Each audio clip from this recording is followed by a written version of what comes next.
श्री स्वामी समर्थ मित्रांनो, तर आज आपल्याला जायचं होतं अजयच्या गावाकडे. तर आमची गावाकडे कशी बेजार झाली सांगतो, फक्त व्हिडिओ शेवटपर्यंत बघा. तर आपल्याला जाताना शिवाजी महाराज चौकात नाही का अर्ध्या तासाची ट्रॉफिक लागली. तिथंच आमचा टाईम गेला मित्रांनो. तिथून कशी ते ट्रॉफिक निघली, नंतर पुढे गेलात गावाकडे निघालात.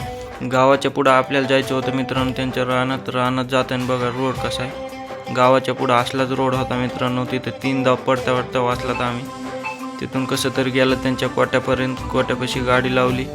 तिथून नाही का पुढे रस्ता रानापर्यंत खूपच हे होता मित्रांनो.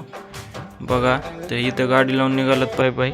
रानात गेल्यानंतर त्याला ऊस तोडायला लावलं. तिथं ऊस तोडून घेतला दोघांनी, मग खाल्लं तिथं थोडा वेळ. ऊस खूपच गोड होतं मित्रांनो. ऊस खाल्ल्याच्या नंतर काय वापिस आलात आपण कोट्यापासून गाडी काढली मित्रांनो. तर आपल्याला वापिस माजलगावकडे यायचं होतं. हे बघा ह्याच रोडने वापिस यायचं होतं मित्रांनो. आलात कसं तरी ह्या रोडनी, नंतर निघालात वापिस माजलगावकडे.